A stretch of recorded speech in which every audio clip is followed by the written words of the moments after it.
Somehow get away. The pass deflected and intercepted. Flacco juggled, intercepted. Five-man pressure. Flacco on a slant. Flacco sets up the screen, but it's batted down. The Cleveland Browns were so close to pulling off an opening day win until Joe Flacco's two game-changing interceptions completely turned the tide. With the game hanging in the balance, those mistakes were the kind that can stick with a team for weeks. It was a crushing loss, especially considering how hard the Browns fought to stay in it. But those two critical throws? That was the turning point that handed the Cincinnati Bengals the chance to seal the deal.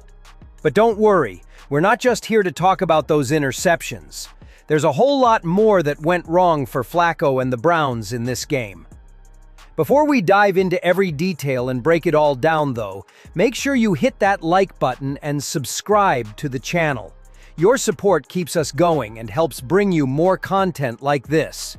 Trust me, you won't want to miss what we've got in store next. Flacco looked rusty right from the start. It wasn't just the interceptions that gave off that vibe. It was his entire approach to the game. From the get-go, his throws were rushed, off target, and lacked the precision we expect from a veteran quarterback. One of the first signs of his rust came early in the opening quarter. The Browns were in a crucial spot, and Flacco needed to deliver a ball to Jerry Jeudy, who was open in the pocket. But instead of putting it where Jeudy could make a play, Flacco threw it way overhead, off target by a mile. The ball slipped right through Jeudy's hands, and just like that, you could feel the tension building. That moment, it was a clear sign that Flacco wasn't the quarterback many thought he could still be. That kind of rust isn't something you shake off in the middle of a game like this. And for the Browns, that shaky start set the tone for everything that followed. Those early mistakes didn't just mess with the play calling. They created a pattern of inconsistency that haunted Cleveland for the rest of the game. Five-man pressure. Flacco on a slant. It didn't stop there. It just kept creeping up on Flacco, play after play. Just when it seemed like things couldn't get worse, he fumbled again. This time, he tried to improvise, moving around the Bengals' defense in an attempt to make something happen. But instead of staying calm and controlled, Flacco lost his footing. In his scramble, he fumbled the ball, and not just that, he ended up throwing it out of bounds, completely wasting the opportunity. At that point, it was impossible to ignore the alarming truth. Flacco was losing his rhythm. Every move he made seemed forced, rushed, and completely out of sync with what the team needed. For a quarterback who was supposed to bring stability, he was starting to look more like a liability. The clock was ticking, and with each mistake, the pressure only kept mounting. Pressure throwing on the run, and he throws this one away. Then came the moment that completely shifted the game, a disastrous throw by Flacco. With the Browns still very much in it, he attempted a quick pass to his receiver, but once again, he made the wrong decision. Instead of targeting a player with more space, Flacco chose to throw to a runner who was tightly covered by Bengals defenders. The pass was rushed, and there was no chance for the receiver to adjust. Before anyone could react, the ball ended up in the hands of a Cincinnati defender. Interception. That pick? It changed everything. Up until that point, the Bengals were trailing. But with that turnover, they suddenly smelled blood in the water. They knew they had a chance to flip the game, and they took full advantage. For Flacco, though, it was even more revealing. It was clear now, he didn't have the same poise he once had. The confidence he needed was gone, and with it, the Browns' hopes of an opening day win started to slip away. That interception wasn't just another mistake. It was the turning point that gave the Bengals the momentum to take control of the game. Somehow get away. The pass deflected and intercepted. And if you thought that was the end of it, you'd be wrong. Just one play later, the same story unfolded. Another rushed throw, and this time, the ball fumbled right out of the hands of the receiver.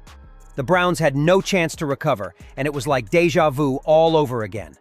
The pressure was mounting, and Flacco's nerves were starting to show. With every snap, you could see him getting more and more uncomfortable, desperately trying to get the ball out of his hands before the defense could close in. That's it. Fannin had it and couldn't pull it. The problems kept mounting for Flacco, and it was becoming painfully clear. He was rattled. Instead of playing with the composure and precision you'd expect from a seasoned quarterback, Flacco was rushing everything. His throws, his decisions, even his movements. The rhythm was completely gone, and with each misstep, the entire team's confidence was fading. Then, as if things couldn't get worse, Flacco, under heavy pressure, threw yet another errant pass. This time, it wasn't solely on him. The receiver played a role too. The ball slipped right through his hands, and in a brutal twist, it turned into another turnover. This one, another interception. Flacco, juggled, intercepted! That play? It was the final blow. The Bengals, already sensing their moment, seized the opportunity without hesitation. There was no way they were letting the Browns back in after that. With that turnover, the game was essentially out of reach, and Cincinnati had no plans of giving Cleveland a chance to recover. After the game, Kevin Stefanski addressed the media, and it was clear he was deeply frustrated by how things had unfolded. You could see the weight of the loss on his shoulders. He spoke openly about how the game could have been different, if only the team had focused on the small details. He specifically pointed to the tipped passes that turned into critical turnovers. Stefanski acknowledged that those mistakes were avoidable, and if they had been more disciplined in those situations, the outcome might have been much closer, or even different. Very, very disappointing to come away with a loss in that game. Can't be -2 versus a good football team, and that's really the story of the football game. Tip balls, and we got to play cleaner. Now, In the aftermath of this heartbreaking loss, it's clear. Joe Flacco's time to lead the Cleveland Browns is over. Despite his experience, Flacco showed that he no longer possesses the poise and consistency required at the quarterback position. His mistakes weren't just one-off errors.